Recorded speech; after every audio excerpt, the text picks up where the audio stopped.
And hello everybody, welcome back to BSG 2021. Thank you all for watching and hanging out for a bit. We're gonna be going on with this run, but first I want to remind you that we are still raising money for Mind, which is a nationwide organization committed to prevent mental health issues and to support everyone who is currently dealing with mental health issues themselves or within their family. It might be the depth of the night, but it is still a great time to donate. So, Tempest, take it away. Hello everyone, my name is TempestMask1000, and unfortunately, with a bit of a hoo-ha and whatnot, we are still going to make do with some Mega Man, and by hoo-ha I mean, unfortunately, we will not be showing a little something that I was hoping to display, but instead, we will be doing any %0 mission. This game means quite a bit to me, but without further ado, we'll get started right away. So, one sec.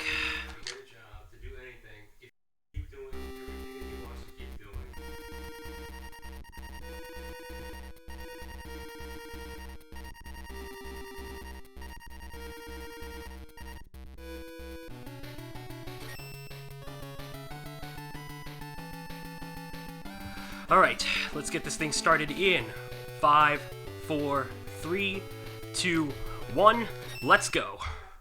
Alright, so sorry about the sudden silence, and I do apologize for the background noise, but this is a side game that takes place on the Game Boy Color in between X3 and X4. So I'm just going to let this dialogue scroll ahead, and for the sake of the background noise, Killer, could you read any announcements? Of course I can. I can always talk about something. For instance, Delfino Customs. Delfino Customs is a controller and console business located in England. They specialize in customization, modification, and repairs. Quote the code BSG2021 on any orders up until 25th of August to get £5 off your order. If you customize your controller cable with the password service, £5 will be donated to Mind. Message them directly or for all inquiries via their Twitter page at Delfino Customs.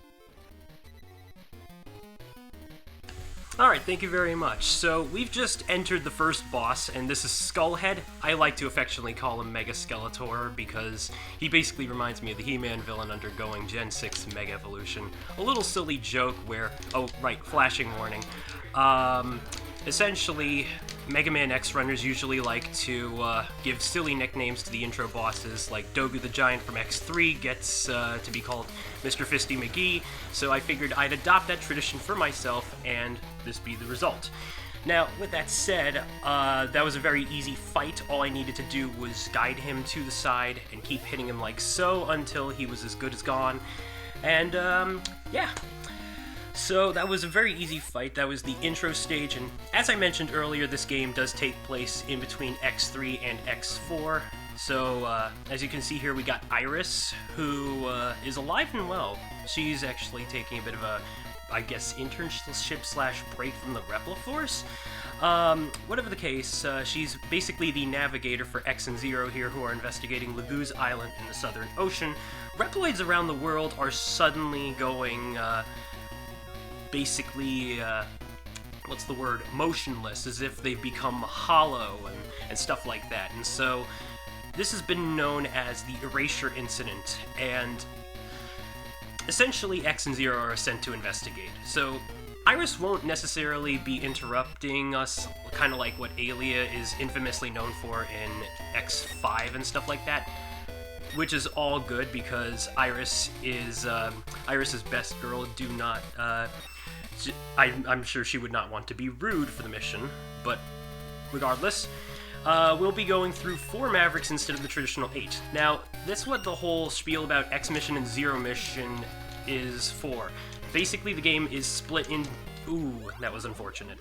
Basically, the game is split in half, and how that works is there's an Extreme mode, which is what the Mega Man Extreme moniker is about. Although, in this case, we're actually playing the Japanese version, Rockman X2 Soul Eraser. So, I'll explain what that means in a bit. But, Yeah, the true ending of the game goes through Extreme mode, so in order to beat that, you have to do 2 consecutive playthroughs of each mission, although, funnily enough, the incentive for 100% New Game Plus sort of tied into the idea of how one could unlock that mode, per se. We'll save that explanation for much later, though. For now, we're going through Wire Sponge, and his stage is pretty similar to how it is in X2, with some notable level layout differences, especially with this final section right here. You'll notice that the levels are practically shorter, a lot more condensed in certain senses than the SNES game counterparts, which, by the way, this game is inspired by the SNES games, but also with some influence of the PlayStation trilogy, which includes X4 to X6. So Zero's combat in this case is basically X4, where he mostly focuses on saber strikes, which can make him a bit dangerous because this, I guess you could say, means he's damage boost the run in short. But, oh no, this not look good. Yeah, that's not good. So Wire Sponge, as some of you may know, essentially has this rage mode, and whenever he's at low health, that happens. He becomes invulnerable, he shoots lightning, and it's not fun. But thankfully, he wasn't that bad a problem, and yeah, I guess it is what it is, so, you know, we'll just roll with that. I wouldn't say that was a quick kill, but it could have been a little more disastrous, let's put it that way. So, now we are moving on to Tunnel Rhino. And Tunnel Rhino is the first representative of the X3 bosses. You might notice that in the main menu, if the Mavericks seem a bit familiar to you, we have Wire Sponge, Blast Hornet, Overdrive Ostrich, and Tunnel Rhino in that order. And Zero gets to fight X2 bosses and X3 bosses. Meanwhile, X only gets to fight X3 bosses and X1 bosses. A little interesting way of doing it, but nothing I'm going to complain about, because it's actually a little unique in that way. It sort of gives you an idea of, I guess, what the devs at Capcom wanted to go for here. Ooh, unfortunate. So if I made that wall climb, that boulder, I could have easily passed through and avoided taking damage. These things also, for some reason, like to explode when I defeat them, but, you know, it is what it is. So I'm going to take a safety here, and I'm just going to use the ride armor and fly over here to get a life up. That's also something I did at the very beginning of Wire Sponge's stage.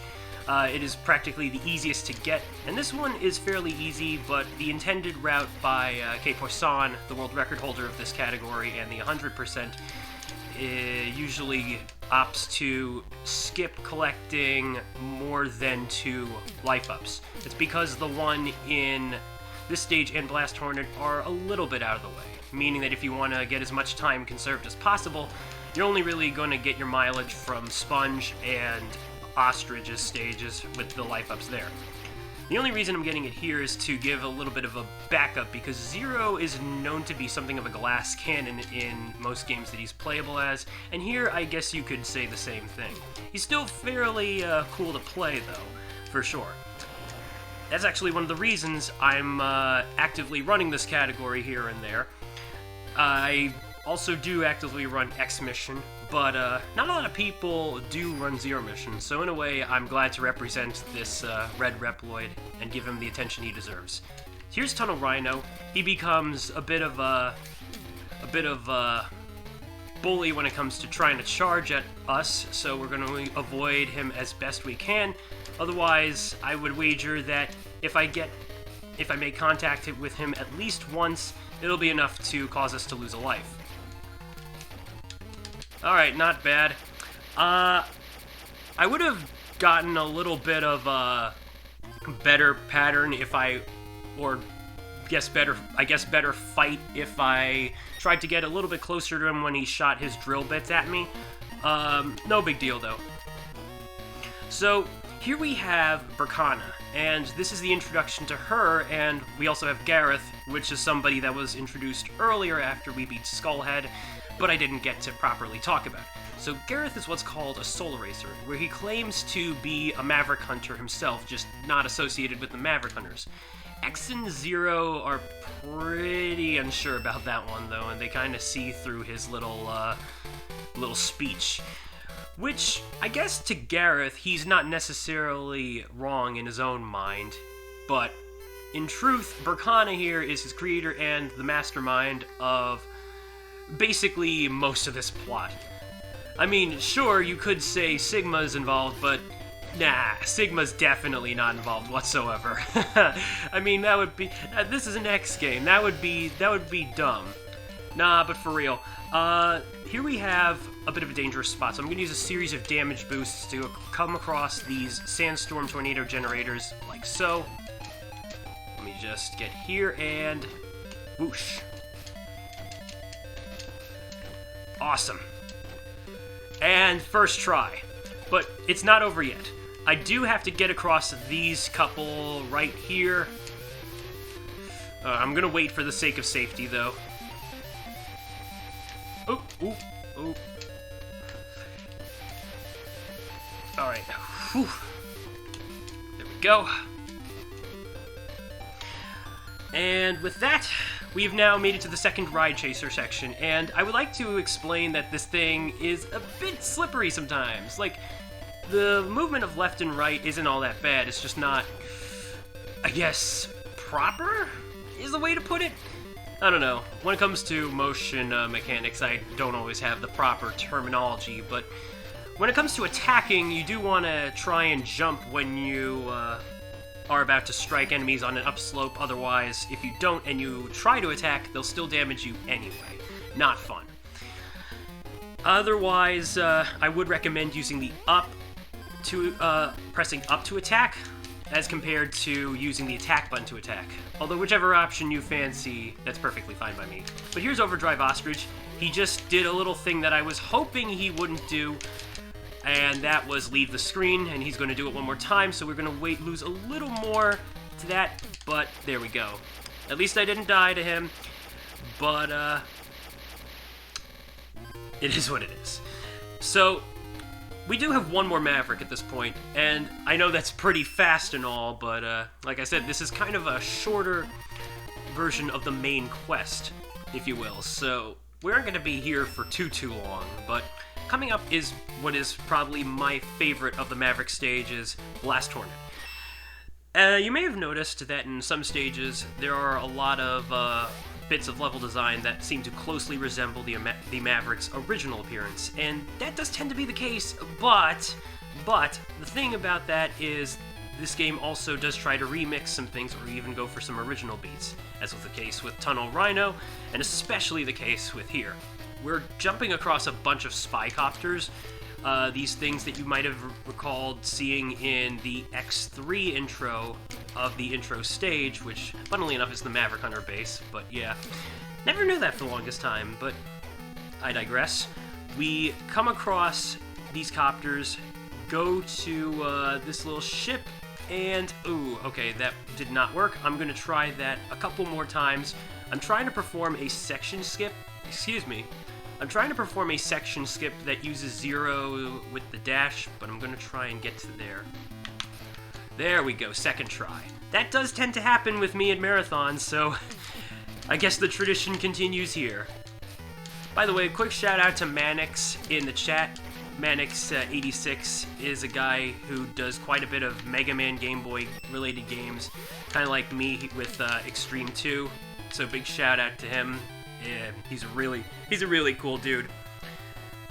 Alright, here comes the blinker wall. Now this can be a bit dicey depending, because this is practically pure RNG, whether I die or not. No, the RNG really involves which wall bits blink, and only when they light up am I able to strike them. So, let's try that again.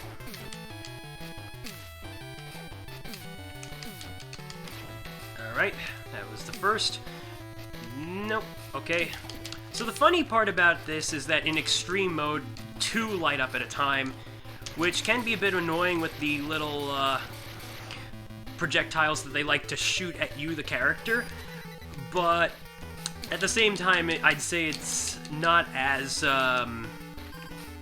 stress-inducing, I guess. All I know is that Poisson does admit that he does not like this stage for reasons like that and, say, some of the bees and stuff, which is totally understandable. To me, I love this stage because I just love the way they remix the theme of a level for Blast Hornet overall. But here he is. We're going to try and use that technique we got from Overdrive Ostrich called Dash to strike him from afar here and there. He likes to shoot bees, he likes to try and sting us, and he does a lot of damage when I make contact with him. I don't think that's going to help me a lot, though. I tried using the sub-tank I collected at Wire Sponge's stage to see if that would give me a bit of a safety net, but unfortunately that would not happen, preferably, or whatever, so we'll just move along with it, and I was still able to use the dash to my benefit. So that's all 4 Mavericks. Now we're going to move on to 3 Fortress stages, as I like to call them. This is something of a Reploid R&D laboratory that was on Lagoo's Island that, if I'm not mistaken, Bergana, being a former scientist herself before getting being the baddie, I guess she used to work there. All I know is that if this is the case, then the workplace, assuming she left it as it was before making it her base, kind of a weird workplace, if you will. You'll see what I mean, but it's at this point that we do have a new feature unlocked, and this is where we get to swap to X. And this is, as you'll notice right here, he's fully armored. He's donning his second armor from X2, which, if you haven't noticed, enough of this game does seem to take enough cues from X2, such as this fortress theme right here, X Hunter Base 1. So there you go, there's also the armor as well.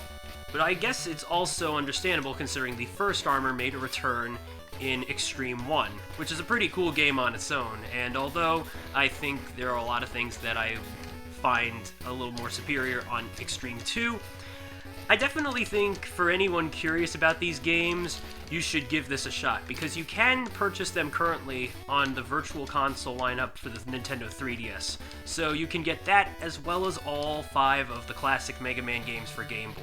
So definitely give that a shot if you want to get a legal release of that, or an official release of that.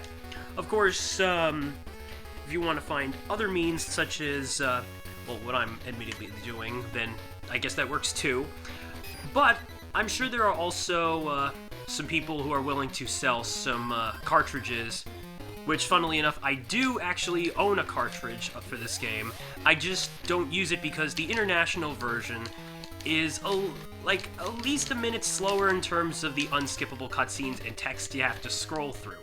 So that's why Soul Eraser is a lot more preferred. Now, unfortunately, that does lead to a game over, but I will try that stage again. That was my last life, so you know, it is what it is.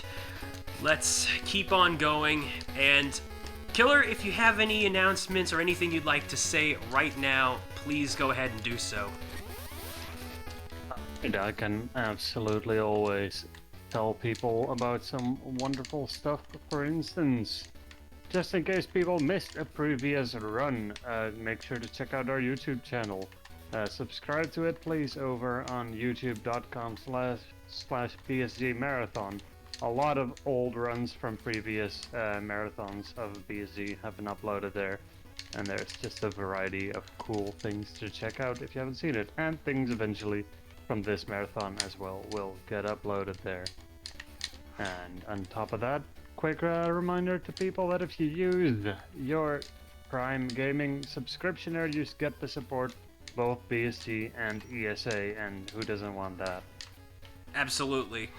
Yeah, just remember, Prime subscription is free. So if you have your account and you have that subscription usable, you won't have to pay anything extra for it. So definitely something to consider. But thank you very much, Killer.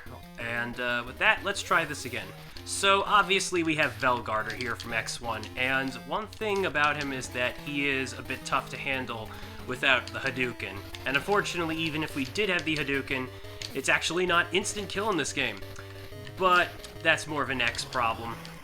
Ooh, okay, so like I said earlier, one problem with Zero is that his damage is a lot more higher as compared to X's. Especially so considering that with his full set of armor, the body armor does reduce X's HP damage taken by half. So the problem here is X, his shots can't really do all that much damage, so instead I have to really just go for trying to use Zero to the best of my ability and try to survive Velgarder.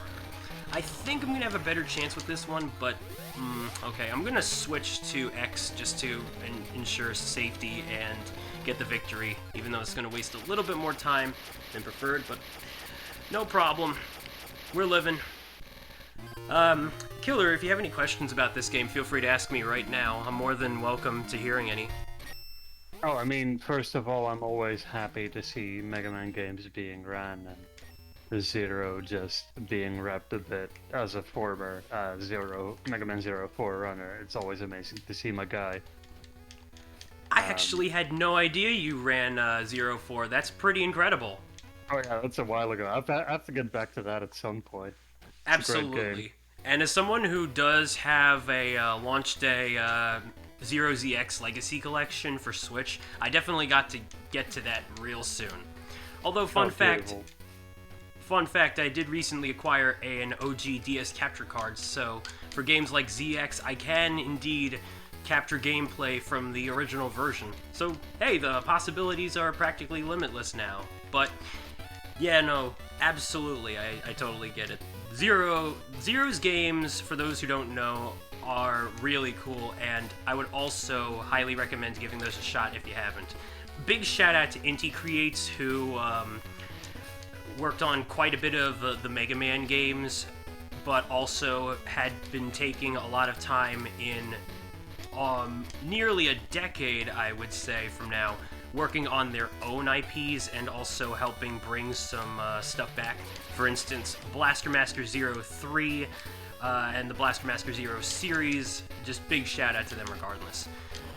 But anywho, we are at the second fortress stage. Now, this is a little more infamous, and for good reason.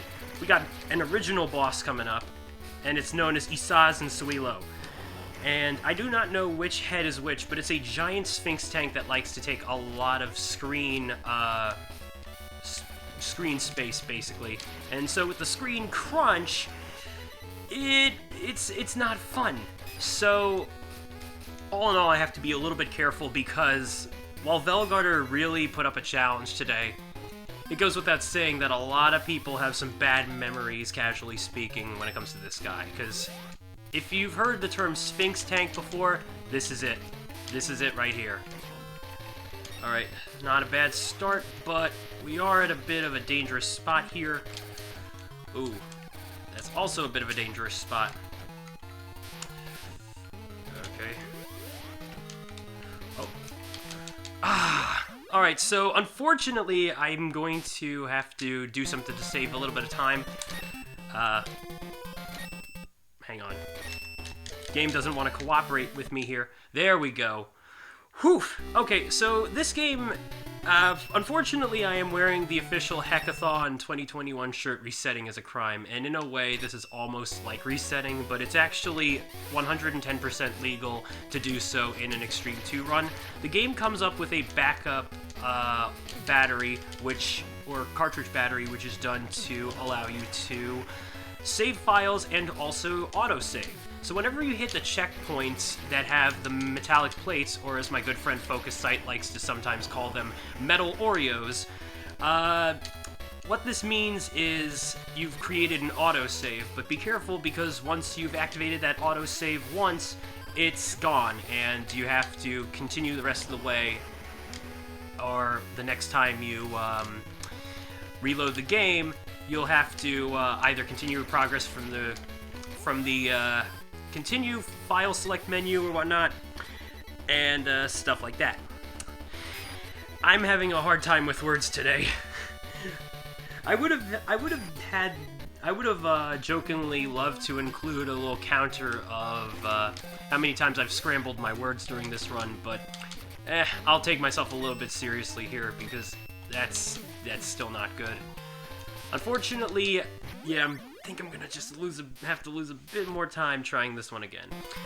I will definitely attempt to complete the stage to the best of my ability and the rest of this run, but I can say for sure that this is definitely not an optimal run. That said, I hope you guys are still enjoying the game, because I always love to show this thing off. And especially given that this game had recently turned 20 years old, at least with the original Japanese release, as of July 19th. X6 will soon be following suit, because believe it or not, both games came out on the same year, 2001. And yeah, it's also kind of funny because this game is especially considered canon, with a little nod to, or I guess you could say the canonicity of this game is sort of validated by X6, as there is a nod to the erasure incident in a particular cutscene where X defeats Hymax in Gates Fortress, which I know not a lot of people see because, well, let's face it, a lot of people prefer to bust Hymax as Zero, so I totally get that. But enough talk about X6, let's keep going. So now I do have full lives, so there's a little bit of a better chance here, but I know for a fact that this is definitely not my best run, which I guess is one of the interesting things about Zero Mission. I guess enough people have been interested to see Zero Mission for the fact that when I do it right, it seems to be one of my better runs theoretically. But I will admit that if anybody is interested in running the game, I would somewhat recommend any %X mission a little bit more so because it has the basic X gameplay needs, as well as the fact that it's practically one of the more basic categories and maybe the easiest to jump into without too much prior experience, I would say. Alright, so I'm gonna give myself a lot more serious time. Killer, if you have a few things to say, go right ahead. I may die here, but no worries, we'll continue on regardless. Alright, well, of course we want to thank ESA for supporting the event and allowing us to stream on their channel. For more information about their upcoming events and all that, due to the COVID-19 outbreak, things are a little bit different, of course.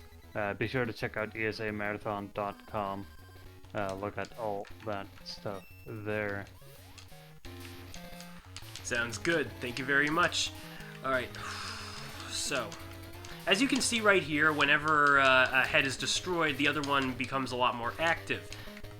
The thing about that is both heads take, I almost had that one. Both heads take half of the health bar. So it's because of that in which this boss isn't necessarily hard in theory, it's just everything else they threw in that makes it the worst. The good news is that by playing a Zero, you can swing it at the body with the Z-Saber and it does push it back. But that drill is doing nobody favors. Oh, that was a huge save right there. Hang on. There we go. Oh man. Talk about close calls. Ay ay ay. That was quite the chaotic way to end that boss, but you know what? I think it fits for what it's worth. Okay, final level time. So, the thing about X Mission and Zero Mission is that you know what final boss you are going to fight. But if you were playing this game in Xtreme, it's in this final stage that, depending on which character, and yes, I am going to take a safety death just to regain my lives, but depending on which character you play as through this entire stretch of hallway, once you get to a cutscene trigger, then that character you're currently playing as will determine who you're going to see. Not the case here. We gotta fight Gareth, whereas X gets to fight Berkana. So we have a little conversation before we move on to the next part of the level, and it's with that in which, Killer, if you'd like to say anything, I'd say this is probably the last opportunity to do so for this run, so go right ahead. Fair enough. In that case, I would like to remind people of other events and marathons that are going around. Things along the lines of the British UKSG, Hackathon, and more. So if you follow the channel here on ESA, you'll get to see all of the events coming around, every now and then. And I definitely want to give a shout out to the people at UKSG for having accepted me for the winter event earlier this year because that was probably one of my favorite live speedruns of Xtreme 2 to do, and yeah, definitely had some good memories there. And I'm especially excited to see what the autumn event has to bring. And if I'm not mistaken, submissions do close on the 20th, so if anybody's interested in signing up, your time is a little bit short, but you do still have a good amount of days to do so. That said, we are at the final portion of the level, and I have taken quite an ungodly amount of damage along the way up. But that little screen rumbling right there was an instant death tidal wave filled with pseudo-electricity. Normally, in Volt Catfish's stage, you'd see these instant waves flashing and stuff on the screen. Not the case here. Don't know why Burkana and Gareth decided to do that, but yeah. Okay, so let's see if I can make this. Those drill enemies from Tunnel Rhino stage are objectively the worst, because even when you do destroy them, you might have noticed that they shoot those drill pellets at you, and yeah, not fun. Alright, final boss time, but I'm at a bit of a low health state. I'm probably gonna die here. Let's see what we got. I'm willing to take this chance, though, because I did collect some sub-tank health. The thing about Gareth is that he was mostly vulnerable when he's... Oh, I don't have any health. Okay. Throwing spears at us like that. So my objective is to launch them back at him. Time is on the final hit, I was going to say. Alright, no problem. One more time. I think we can do this. But yes, Gareth will throw his spears at you. The Z-Saber can knock it back at him, and when he's vulnerable, that's especially a good time to strike him. You can technically do so without it, but it's a little harder to do, and it can damage you and stuff, and yeah. He also teleports. Contact damage with him is a no-no sometimes. The funny thing about him is that his supposed weakness is a weapon that Zero doesn't naturally get in Zero Mission, but even then it doesn't seem to stun him. But that's the thing. Whenever X uses a weapon weakness against a Maverick, they seem to have this little stun animation. Not so much for Zero. Don't know what's up with that. Anyway, this is the attack that I don't like to see from Gareth. Anyway, hold on. Oh, so close. Okay. I think we can do this for sure this time. Unfortunately, the conversation continues to load every time you re-enter that boss room.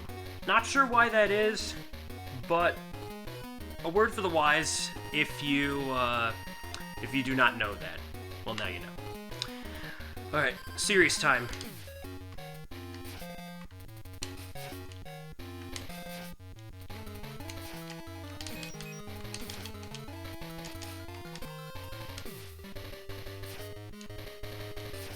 Gareth does choose to jump into the sky to do this variation of attacking whenever he wants, and whenever he usually does so, there's hardly any way to convince him not to. He's very hard to manipulate whenever he wants to not cooperate, basically. But time! Yes! He's down, and we have completed a run, ladies and gentlemen. Quite a bit overestimate, unfortunately, but regardless, that was Mega Man Xtreme 2 Zero Mission. And that's all she wrote for this chapter of the story. Oh, yeah. So, like I said, this game is available on the Virtual Console lineup for 3DS, so if you guys do want to play through that, that's perfectly fine. Otherwise, there are definitely other ways to play this game by means of either emulation or even finding cartridges if people are more than willing to part ways with them. That said, I did buy my game at GameStop, the international cartridge I have, and this game means quite a bit to me, in case you didn't catch my little donation during Cyberpunk, because this is the first Speed game I picked up. It's also the first X game I properly owned. Not necessarily the first X game I ever played, but still, this game holds so many memories to me, and I couldn't be happier to start my speedrunning hobby through Xtreme 2. With that said, I'd like to give a big shout out to the X community. We do have a Discord, and if you're interested in joining us, go to the Mega Man RTA Leaderboards website, where you can find a page that has links to the different Discords available, including some of the other communities as well.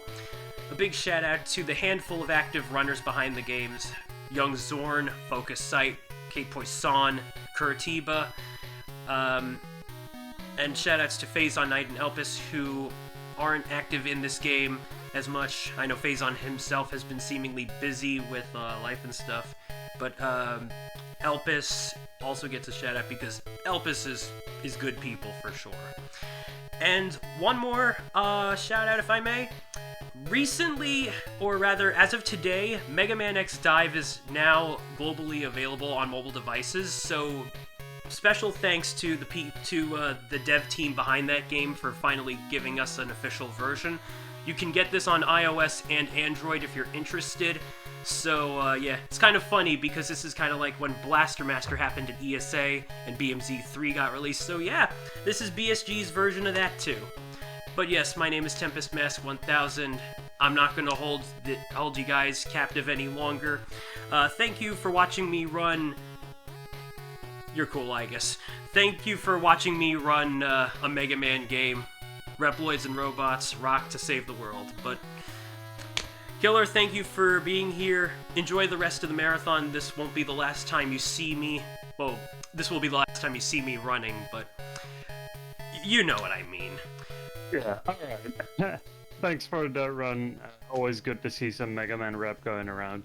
Everybody, next up we're gonna have Mod 366 with QV and 8% normal, so stay tuned for that and plenty more runs coming up soon. Ciao, Michi.